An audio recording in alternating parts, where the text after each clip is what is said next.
हे ईश्वर, हमें आत्मशांति दो उन चीजों को स्वीकार करने की जिन्हें हम बदल नहीं सकते, हिम्मत दो उन चीजों को बदलने की जिन्हें हम बदल सकते हैं, और इन दोनों में भेद जानने की सद्बुद्धि दो। तेरी इच्छा चले प्रभु, हमारी नहीं।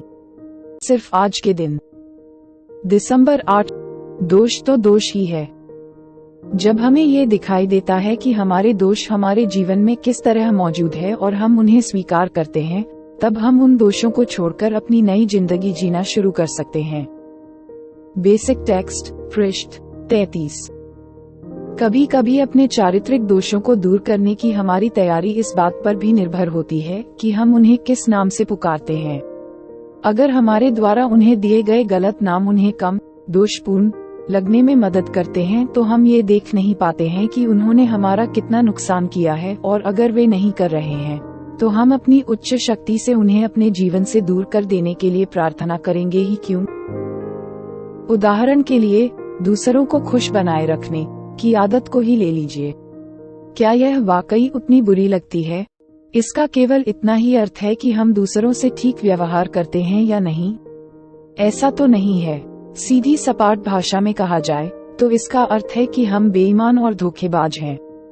हम अपनी भावनाओं, विश्वासों और अपनी जरूरतों के बारे में झूठ बोलते हैं तथा अपनी इच्छाओं को मनवाने की कोशिश में सहानुभूतिपूर्ण भूमिका बनाते हैं। अथवा शायद हम सोचते हैं कि हम मनमौजी व्यक्ति है। लेकिन मनमौजी होने का अर्थ क्या यही है कि हम अपने घरेलू कार्यों को अनदेखा करें, विवाद से मुंह छिपाएं और अलमस्त होकर अपने ही खोल में अपने को बंद करके बैठ जाएं? तब तो इसके लिए एक बेहतर नाम यही होगा कि हम इसे आलस्य या टालमटोल अथवा भय कहकर पुकारें। हम में से बहुतों को अपने चारित्रिक दोषों को पहचानने में परेशानी होती है।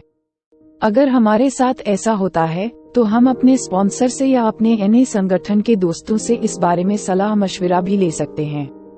हम पूरी स्पष्टता से और ईमानदारी से अपने व्यवहार के बारे में उनसे चर्चा कर सकते हैं और अपने दोषों को पहचानने में उनकी मदद ले सकते हैं।